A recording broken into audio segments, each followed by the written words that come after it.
शुरू करते हैं, ठीक है। चलिए, तो हमारा पहला ये देखिए, ये हमारे टॉपर्स इस साल का रिजल्ट, तो be one of them, take admission. तो इसके लिए हम एक ट्रिक से मेमोराइज करने की कोशिश करेंगे। ट्रिक कौन सा होगा? ट्रिक होगा जैसा कि आप देख रहे हैं, हसीन मशूक सा, H फॉर हा फॉर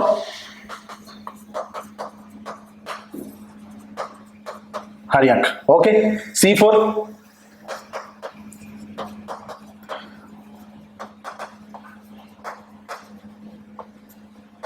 शिशुनाग, N फॉर ना फॉर नंद, ओके, म फॉर मौर्यन, ओके, सु फॉर सुंग, क फॉर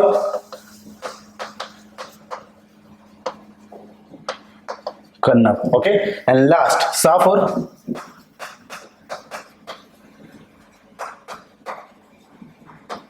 सतवाहन, ठीक है, सतवाहन।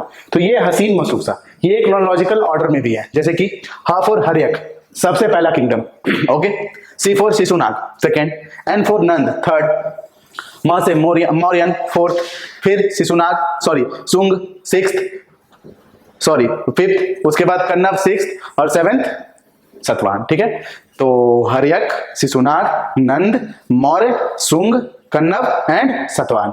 तो हम लोग इसको आगे एक्सप्लेन करते हैं, ठीक है। चलिए आगे बढ़ते। तो इसमें हमारी जो सबसे पहली डायनेस्टी है, उस डायनेस्टी का नाम है बिंबिसार, सॉरी उस डायनेस्टी का नाम है हर्यक डायनेस्टी। अब हर्यक डायनेस्टी के बारे में महाभारत और रामायण जैसे टेक्सचर में भी चर्चा किया गया है, और महाभारत और रामायण जैसे टेक्सचर में आपने जरासंध का नाम सुना होगा। जरासंध जिससे भीम की लड़ाई होती है, और भीम की लड़ाई करने के कारण वो उसे फाड़ के अलग अलग कर देता है। तो बहुत सारे टेक्सचर में Jarasandha one of the earliest ruler इसके माने जाते हैं, इसके फाउंडर जरासंध को भी माना जाता है, ठीक है। पर इसका कोई आर्कियोलॉजिकल एविडेंस नहीं है। आर्कियोलॉजिकल एविडेंस के हिसाब से जो इसके फर्स्ट रूलर होते हैं वो कौन होते हैं? बिंबिसार, ठीक है, बिंबिसार। अब बिंबिसार रूलर बनते हैं, इसलिए इनको फाउंडर भी माना जाता है। अब ये बहुत ही पावरफुल रूलर होते हैं। इन्होंने मगध का एक्सपेंशन किया। मगध के एक्सपेंशन से कौशल की महारानी, जो कि उत्तर प्रदेश का एरिया पड़ता था, उन पर अटैक भी किया, पर वो नहीं सक्सेसफुल हो पाए। तो उन्होंने मैट्रिमोनियल अलायंसेस बना के उनसे शादी की, और मतलब उनकी बेटी से, और उनके बदले में उन्हें कौशल मिला। अब इनका जो बेटा होता है, बेटा बिंबिसार का, जो कि होता है अजात शत्रु, ठीक है। और इसको हम लोग पितृहर्ता डायनेस्टी भी कहते हैं।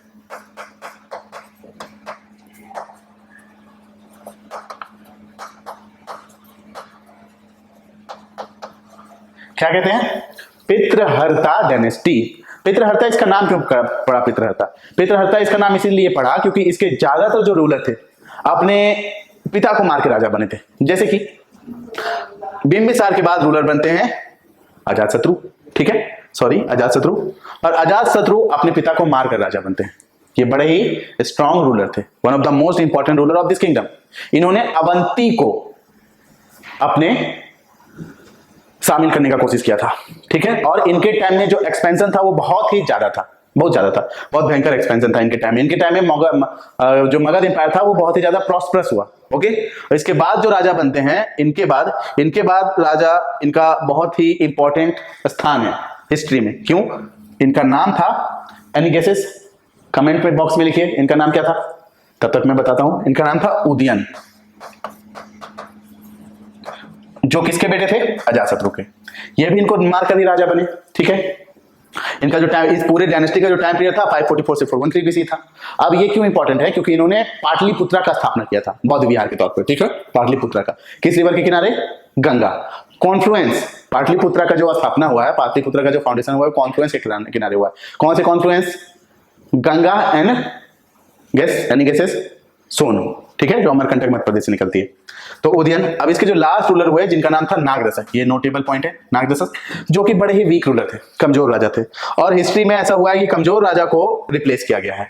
तो जो हमारी अगली डायनेस्टी है, उस डायनेस्टी का नाम है शिशुनाग डायनेस्टी। वो जो नागदशक थे, ये वाले नागदशक, ये बड़े ही कमजोर राजा बन चुके थे, जिनके कारण वहां की जो जनता थी इनसे परेशान थी। साथ ही साथ इनके इंटरनल फैमिली कॉन्फ्लिक्ट बहुत ही ज्यादा थे।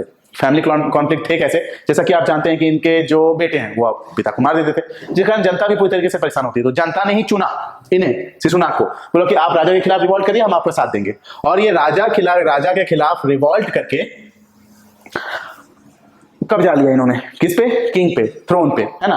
और वो थ्रोन उन्होंने अपने सिर पे रखा ऑब्वियसली, ठीक है। उसके बाद ये राजा बन गए। ये बड़े ही एफिशिएंट रूलर थे। इनके टाइम में मौर्य जो मगध डायनेस्टी है उनका और ज्यादा एक्सपेंशन हुआ। ये इन्होंने पूरे के पूरे बिहार और जो झारखंड और जो बंगाल वाले रीजन है उसे एक्वायर किया, जिसके कारण उन्हें अच्छे अमाउंट में मिनरल मिलता था। साथ ही साथ जंगल से हाथी या घोड़े मिल जाते थे, जिसके कारण इनकी आर्मी भी एक्सपेंशन हुई। और जो गंगा ब्रह्मपुत्र का ये जो मैदान है, ये जो प्लेन्स है, जिसमें बहुत ही लैंड प्रॉस्परस होता है क्योंकि बहुत सारे रिवर्स है, जिसके कारण इन्हें खाने की भी कोई कमी नहीं थी। तो इनका जो किंगडम था ये बड़ा ही प्रॉस्परस किंगडम था, ठीक है। इनके बाद राजा बनते हैं कालाशोक, जो कि बड़े ही इंपॉर्टेंट राजा है। साथ ही साथ इन्हें काकवर्ण भी कहा जाता है। काकवर्ण मतलब कोयले की वर्ण वाला, ठीक है। Wait a minute. काकवर्ण पड़ा इनका नाम कोयले के कलर के कारण यानी कौवे के कलर के कारण, जो कि बहुत ही ज्यादा काले थे, ठीक है। अब इन्होंने अवंती को 100 सालों से चले आ रहे लड़ाई, जिसमें जितने भी ये रूलर्स थे, चाहे वो इससे पहले 2 डायनेस्टी के हों, है ना। इससे पहले 2 डायनेस्टी का नाम आप लोग कमेंट बॉक्स में करके रखिए, या तो वीडियो को रिवाइंड करके पहले से देखिए, इससे आपका रिवीजन भी होगा और याद भी होगा, ठीक है। या तो हसीन मशूक़ा के हिसाब से। हम अभी किस पे हैं? हम अभी पे हैं शिशुनाग डायनेस्टी पे, यानी ह से हर्यक डायनेस्टी। तो जितने भी हर्यक डायनेस्टी के रूलर थे सबने अवंती पे कब्जा करने का कोशिश किया, पर वो अनसक्सेसफुल हुए।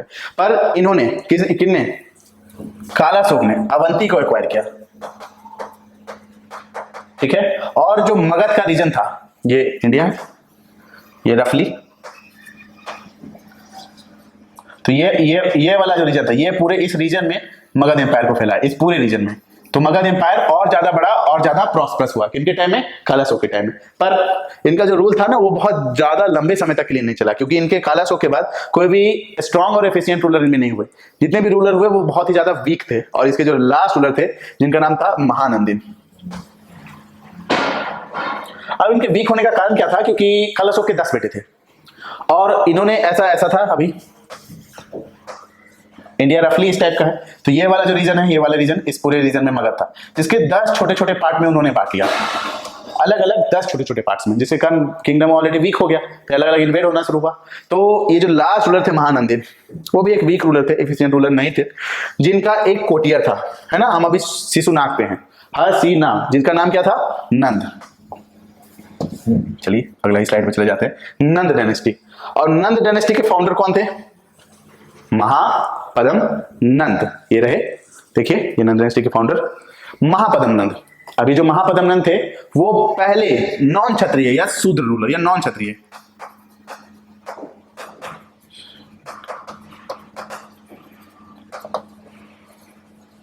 पहले नॉन क्षत्रिय रूलर थे, या इन्हें पहला शूद्र रूलर भी कहा जाता है। पेशे से क्या थे? ये पेशे से नाई थे। और जो महापद्म नंद हैं उनकी एक तरह से कहें सेटिंग थी, किनसे? महानंदिन। ये जो महानंदिन कौन, अगर आपको नहीं याद है तो मैं बता दूं, महानंदिन ये वाले महानंदिन, ये महानंदिन की वाइफ थी। क्योंकि महापद्म दिखने में अच्छे थे, उनकी फिजिकल क्वालिटी अच्छी थी, जिसके कारण उन्होंने महानंदिन की वाइफ को क्या करके रखा था? इंप्रेस कर लिया था, जिनके कारण दोनों के बीच में रिलेशनशिप चल रहा था। अब दोनों ने मिलकर एक योजना बनाई और दोनों ने मिलकर मार दिया। किसे मार दिया? महानंदिन को, महापद्म नंद एंड महानंदिन की वाइफ ने, ठीक है। जिसके बाद स्थापना होती है नंद डायनेस्टी की, जिसके फर्स्ट रूलर होते हैं महापद्म नंद और लास्ट होते हैं धनानंद। 2 ही रूलर हुए इसके। अब ये जो धनानंद थे ये बड़े ही फेमस रूलर हैं। क्यों? यही चाणक्य वाली कहानी आप सभी ने सुना होगा। धनानंद का जो नाम था वो धन के लालच के कारण धनानंद उनके जनता ने दिया था। धनानंद को उनकी जनता ने क्या कहा था? धनानंद, क्योंकि वो ऑब्सेसिव थे। अब इनके पास हेल्प मांगने के लिए आए थे चाणक्य। कौन हेल्प मांगने के लिए आए थे? चाणक्य। क्यों? क्योंकि अलेक्जेंडर अटैक करने वाला था। और बहुत सारी कहानियां हैं, पर आर्कियोलॉजिकल और जो लिटरेरी सोर्सेज है ये कहता है इन्होंने मना कर दिया। तो जिसके कारण चाणक्य ने आगे चल के इन्हें डिथ्रोन किया अपने एक शिष्य के सहारे, अपने एक स्टूडेंट के सहारे। वो स्टूडेंट कौन था? Any guesses? Yes, right, he was none other than Chandragupta Maurya. Okay, Chandragupta Maurya. Chandragupta एक और राजा हुए हैं गुप्ता डायनेस्टी में, ये चंद्रगुप्त मौर्य हैं। ओके, चंद्रगुप्त मौर्य, ठीक है। अब चाणक्य ने इन्हें पाल पोस के बड़ा किया, इन्हें ट्रेनिंग दी और राजा बनाए। इससे पहले मैं आपको एक कहानी सुनाना चाहूंगा। क्या हुआ था कि चाणक्य ने 2 स्टूडेंट को ट्रेन किया था, एक नहीं 2, क्योंकि बैकअप अगर मान लीजिए एक सक्सेसफुल कैसे फैसला करेंगे कि वो अच्छा है कि नहीं है, जब उनके साथ कोई उसका कंपेयर करने वाला होगा तब ना। तो जब लास्ट हुआ, जब दोनों को राजा बनाने की बारी आई, तो दोनों ने एकदम इक्वली मार्क्स स्कोर किया, 500 आउट ऑफ 500 पूरा फुल हर चीज में, चाहे वो शस्त्र हो, चाहे वो शास्त्र हो, चाहे वो नीति हो, चाहे वो डिप्लोमेसी हो, चाहे वो राजनीति हो, हर चीज में दोनों एकदम इक्वल थे। अब चाणक्य को समझ नहीं आ रहा था कि क्या करें, तो उन्होंने एक टेस्ट रखा। वो टेस्ट में क्या बोला कि एक माला होता है ना, माला, उसे गर्दन में बिल्कुल चिपका के ऐसे करके पहना दिया, जो बिल्कुल गर्दन से एकदम कम डिस्टेंस पे था, मतलब जिसे तोड़ा ही जाता था, खोला नहीं जा सकता था। अब उन्होंने दोनों के पास एक शर्त रखा। पहले दूसरे वाले राजा को बुलाया जो चंद्रगुप्त मौर्य के साथ था, बोला कि तुम्हें ये जो गर्दन से माला खोलना है, ना ही तो इसकी नींद टूटनी चाहिए, ना ही ये माला टूटना चाहिए, ठीक है। अब वो सोचते रहा कि क्या करें, कैसे निकालें, कुछ समझ नहीं आ रहा है। वो 10-15 मिनट, आधा घंटा, 1 घंटा सोचने के बाद पहुंचा चाणक्य के पास। बोला सर ये तो संभव नहीं है, कैसे करें? बोला ठीक है जाओ। ठीक है कोई बात नहीं, जाते हैं। अब अगले दिन चंद्रगुप्त मौर्य की बारी आई। वो भी देखते रहा, क्या सोचे, क्या करें, कुछ समझ नहीं कैसे। अगर उसे उठाएंगे और माला मांगेंगे तो या तो माला टूटेगा या तो उसका नींद टूटेगी, दोनों में तो कुछ ना कुछ ये फेल हो जाएगा। उसे कोई और उपाय नहीं मिला। उसने क्या किया, उसने अपना निकाला तलवार और एक झटके में जो उनके साथ सहपाठी था उनका गर्दन काट दिया। चाणक्य के पास वो माला लेके पहुंचा। चाणक्य समझ गए थे, क्योंकि और इसका कोई तरीका नहीं था। ऐसा चाणक्य ने क्यों किया? आगे चल के कॉन्फ्लिक्ट को रोकने के लिए, ठीक है। ये तो बस एक कहानी हुई, चलिए आगे बढ़ते हैं, सुनाइएगा अपने फ्रेंड्स को, फैमिली को। तो हमारे अगले रूलर है चंद्रगुप्त मौर्य, जिनके टाइम में सेल्यूकस निकेटर, जिसे निकेटर के नाम से भी, चलिए निकेटर करते हैं। ये ग्रीक स्पेलिंग है, इंग्लिश से अलग होता है, ठीक है। तो हो सकता है कहीं पे किसी सोर्स में अलग अलग हो, तो हम निकेटर मान के चलेंगे, ठीक है। तो सेल्यूकस निकेटर के टाइम में इन्वेजन हुआ, सॉरी चंद्रगुप्त मौर्य के टाइम में इन्वेजन हुआ सेल्यूकस निकेटर का, जिसने अलेक्जेंडर द ग्रेट के मिलिट्री जनरल को हरा दिया। वो था चंद्रगुप्त मौर्य। इसने धनानंद को हरा के एक बड़े एम्पायर, आपको पता है अलेक्जेंडर का अटैक ना करने के कारण one of the reason Nanda empire था, नंद डायनेस्टी थी, मगध एम्पायर था। क्यों? क्योंकि पूरी दुनिया में एकमात्र ऐसा जगह जहां लड़ाई में हाथी यूज किया जाता था, वो हमारे भारत, मगध डायनेस्टी, मगध एम्पायर। क्यों? क्योंकि यहाँ हाथी पाया जाता था और अलेक्जेंडर के सैनिक ने कभी हाथी नहीं देखा था, जिस कारण से भी वो भारत में अटैक नहीं किए। अफगानिस्तान पोरस के पास से, तक्षशिला के पास से वो लौट गए थे। वो बहुत सारा रीजन में से ये एक रीजन है, ठीक है। तो उसको हराया, उसके बाद सेल्यूकस निकेटर को भी हराया, और उनकी जो बेटी थी हेलेना, जिन्हें बहुत जगह कारुवाकी के नाम से भी जाना जाता है, उसे शादी की। और मैट्रिमोनियल एलायंस के जरिए जो तक्षशिला था, जिसे जीता था किसने? जिसे जीता था अलेक्जेंडर द ग्रेट ने, ये वाला रीजन उसे दहेज में मिला, ठीक है, दहेज में मिला, इसका एम्पायर हुआ। अब इसके बाद चंद्रगुप्त मौर्य का डेथ होता है। उसके बाद एक अगले रूलर बनते हैं। अगले रूलर का नाम क्या है? बिंदुसार, बिंबिसार नहीं। ये उतने स्ट्रॉन्ग रूलर नहीं थे, ठीक है, ये उतने स्ट्रॉन्ग रूलर नहीं थे, बस इनका काम हुआ है, एक्सपेंशन बहुत कम ही हुआ। पर अगले जो रूलर बनते हैं, जिनका नाम होता है अशोका द ग्रेट, ये इनके सन होते हैं बिंदुसार के, ठीक है, जिन्होंने ये जो आप ये मैप देख रहे हैं, अखंड भारत के पहले चक्रवर्ती अशोक सम्राट। चक्रवर्ती किन्हें कहा जाता था?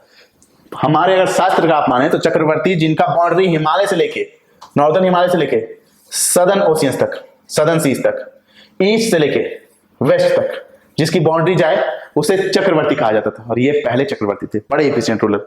अब इनके टाइम में एक बड़ा ही इंपॉर्टेंट इवेंट हुआ जिसे हम कहते हैं 261 कलिंगा। आपको पता होगा कलिंगा के बारे में, बैटल ऑफ कलिंग, ठीक है। कलिंग जो कि कहां पड़ता है? Any guesses? Question time. When was held battle of Kalinga? Anyone? Yes, battle of Kalinga was held in 261 BC। जो कि कलिंग कहां पड़ता है? मॉडर्न डे ये वाला रीजन। ये वाला रीजन कौन सा स्टेट है? Any guesses? Yes, right, exactly. आप लोग अच्छे से ध्यान दे रहे हैं, मैं डोरा द एक्सप्लोरर हूं, ठीक है, आप लोग लगे रहिए साथ ही साथ। ओडिशा या SHA भी होता है। अब उस टाइम में खारवेल, किंग खारवेल या चेदी डायनेस्टी, चेदी डायनेस्टी उन पर रूल कर रही थी, जहां पे इतना भयंकर जेनोसाइड किया अशोक ने, इतना भयंकर नरसंहार किया कि औरतें लड़ने के लिए आ रही थी। जिसने अशोक का जो हृदय था वो परिवर्तन कर दिया और अशोक ने बुद्धिज्म अपना लिया। अशोक के 99 ब्रदर्स थे, 99 को अशोक ने मौत के घाट उतार दिया था, पता है, और इन दी एंड राजा बना था। ठीक है, इसके बाद जितने भी रूलर हुए वो बड़े ही वीक रूलर हुए। अशोक की एक बेटी और बेटा को, बेटे का नाम संघमित्रा या चारुमित्रा और या इसी का नाम चारुमित्रा भी कहा जाता है, या महेंद्र बेटा, महेंद्र ये था सन, ये थी डॉटर। ठीक है, किसकी? अशोक की। इन्हें स्प्रेड करने के लिए, किसे स्प्रेड करने के लिए? बुद्धिज्म को श्रीलंका और तिब्बत भेजा। ठीक है, जहां पे बुद्धिज्म स्प्रेड हुआ भी। इसके बाद जितने भी आने वाले रूलर थे वो बड़े ही वीक रूलर थे, अनएफिशिएंट रूलर थे। ठीक है, अब इसी इनएफिशिएंसी के कारण मुगल रिलीजन का डिक्लाइन, सॉरी मुगल रिलीजन नहीं, मौर्यन डायनेस्टी का डिक्लाइन होना शुरू हुआ। अशोक ने एक रिलीजन भी चालू किया था, आपको पता है, जिस रिलीजन का नाम था जो universal acceptance, UNI for universal, okay, except for acceptance, okay, कोई दिक्कत नहीं। जो यूनिवर्सल एक्सेप्टेंस और universal tolerance, same universal tolerance.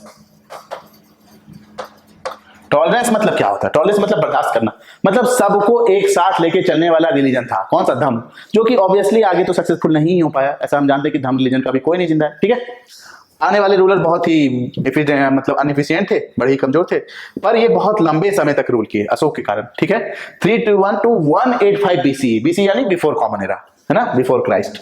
यानी एक देखिए यहाँ पे, इसको भी अभी समझते हैं। ठीक है, ये है, ये क्या है हमारे, चलिए एक घटिया सा ड्राइंग बनाते हैं। ये सर, ये हाथ, ये पैर, ऐसा बड़ा घटिया ड्राइंग है, वो आप फिर से कोशिश करते हैं।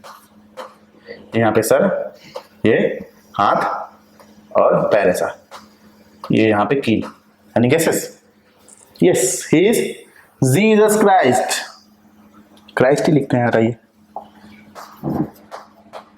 ठीक है, तो ऐसा माना गया, आगे चल के हिस्टोरियंस ने समझने के लिए कहा गया कि इस इवेंट को जीरो का दर्जा दिया गया। जीरो, ये जीरो है, नई युग का आरंभ। और इसके आगे आने वाला एक मतलब 1 2 3 4 अभी 2025 पे हम पहुंचे हैं। ठीक है, और इससे पहले वाला यानी अभी कैसे चलेगा, ये प्लस में चलेगा, अब हम जीरो पे आ गए हैं। तो जीरो के आने के बाद क्या होता है? घटता है ना। तो ये घटते हुए, अगर कोई कहे कि ये, अगर आपको 185 BC, तो इसका क्या मतलब है? इसका मतलब है कि ईसा मसीह जो ईसा मसीह जीसस क्राइस्ट हैं, उनके जन्म के 185 ईयर्स बिफोर 543 है या 321 है, यानी जीसस क्राइस्ट के जन्म से पहले कितना? 321 साल। सोचिए, उनके भगवान से ज्यादा पुराने हमारे राजा हैं। तो खैर अभी हमें फ्यूचर में सोचना पड़ेगा, पास्ट में। सॉरी, इसके जो लास्ट रूलर थे वो बृहद्रथ थे, जो बड़े ही वीक और एफिशिएंट रूलर थे। ये इनके बारे में अभी पढ़ते हैं। इनके जो लास्ट रूलर थे ये बृहद्रथ थे। ठीक है, ये हमारा फिर से रिजल्ट। ठीक है, be one of us and secure good marks, good future, है ना, एंड सेंड स्कूल।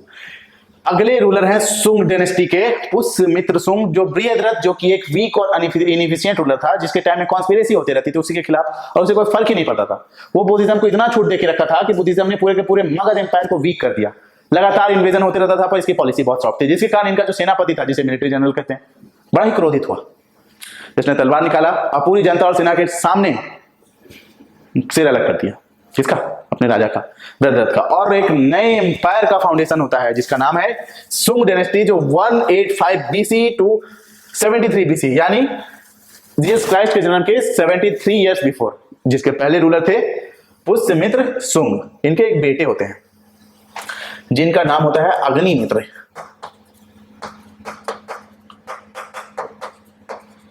जिनका लव अफेयर रहता है, ऐसे कहते थे। ठीक है, किससे? मालविका से, मालविका से। ठीक है, मालविका से। अब इन्हीं के बारे में मालविका अग्निमित्रम नाम का एक टेक्स्ट लिखा है। किन्होंने? कालिदास ने, जो कि कोटिया थे चंद्रगुप्त सेकंड के। ठीक है, वो बहुत आगे हैं, बस ये जानना है। मालविका अग्निमित्रम के बीच में इनके बेटे थे अग्निमित्र। ठीक है, जिनके बीच में लव अफेयर था मालविका के साथ। दोनों के बीच में बुक किसने लिखा है? किसने लिखा है? मालविका अग्निमित्रम। चलिए बोर्ड पे लिख देते हैं।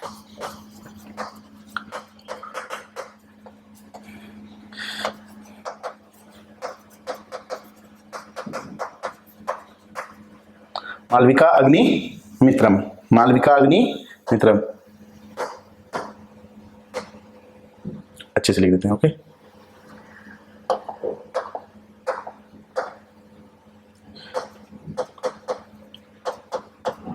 मालविका अग्नि मित्रम, जिसे किसने लिखा? कालिदास।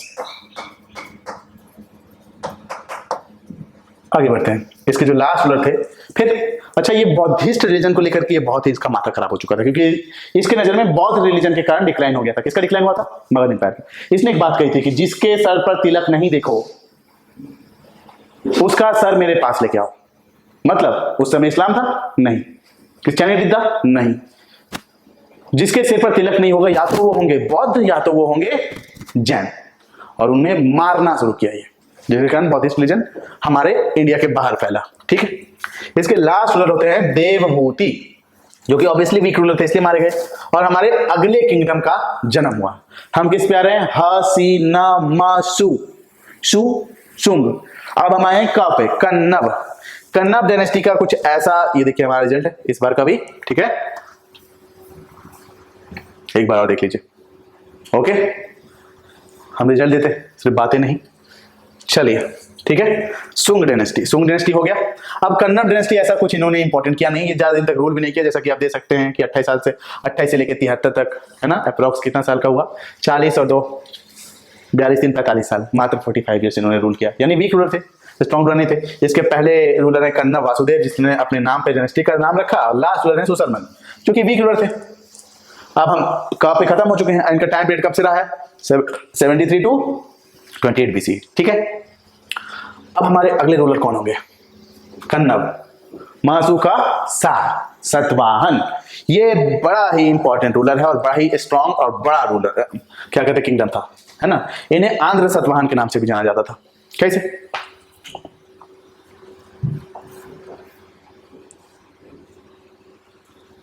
चलिए इनके बारे में पढ़ना शुरू करते हैं। इसके जो फाउंडर थे वो तो सिमुक थे, जिन्होंने मारा था। किसे मारा था? इसे, किसे? इसे। कौन है ये? सुसरमन। कौन Susharman? Last ruler of Kanva dynasty. हो गए, सुसरमन को मारा सिमुक ने, और सिमुक राजा बन गए। पर ये उतने स्ट्रॉन्ग राजा नहीं थे। असली एक्सपेंशन जो हुआ है किसका? यस, सोचिए, सतवाहन डायनेस्टी का। असली जो हुआ है सतवाहन डायनेस्टी का, वो किस टाइम में हुआ है? गौतमी पुत्र सतकर्णी के टाइम में, जिसके कारण इनका जो रियल फाउंडर होता है, रियल फाउंडर,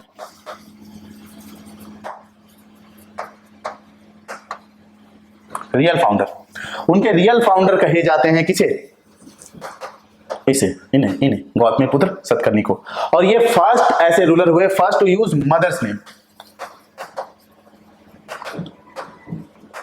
इन्होंने अपना माताओं का नाम, जैसे गौतमी पुत्र सतकर्णी या और भी अलग अलग रूलर थे, तो गौतमी उनकी माता का नाम था, जिन्हें कहा गया गौतमी पुत्र सतकर्णी। ठीक है, इन्हें ये इस आंध्र प्रदेश वाले रीजन में थे, जिन्हें पूरा का पूरा ऊपर नॉर्दर्न इंडिया पे भी अपना एम्पायर को एक्सपेंड किया और सदर्न इंडिया पे भी एक्सपेंड किया। ठीक है, इसके जो लास्ट रूलर थे वो पुल्लुमावी थर्ड थे, है ना, सॉरी पुल्लुमावी फोर्थ। क्यों? क्योंकि पुल्लुमावी बहुत सारे रूलर रहे, पुल्लुमावी फर्स्ट, सेकेंड, थर्ड, फोर्थ, ऐसा ये फोर्थ नंबर। और इन्होंने बहुत लंबे समय तक मगध पे अपना रूल बनाए रखा। कब से कब तक? ऐसा आप देख सकते हैं, 1st सेंचुरी से 3rd सेंचुरी। इसके बाद गुप्ताज आते हैं, जो हम अगले क्लास में करेंगे। आज हम सतवाहन तक ही रखेंगे। और एक बात और, ये पहले ऐसे रूलर थे जिन्होंने लेड कॉइन जारी किया। लेड, लोग अक्सर कांच को लेड से कंफ्यूज कर जाते हैं। ठीक है, कांच अलग चीज है और लेड अलग चीज है। ठीक है, आपका जो ग्लास बना हुआ था, ये जो लैंप का कवर बना रहता है, वो सब कांच का बनाता है, लेड एक मेटल है। ओके, तो इन्होंने लेड का सिक्का जारी किया, फर्स्ट ऐसे रूलर। और ये अपनी माता का नाम अपने आगे लगे थे। इन्हें आंध्र सतवाहन भी कहा जाता था। ठीक है, इनकी 2 कैपिटल थी, एक गुर्जरा और दूसरी उज्जैन। ठीक है, ओके, समझ में आ गया।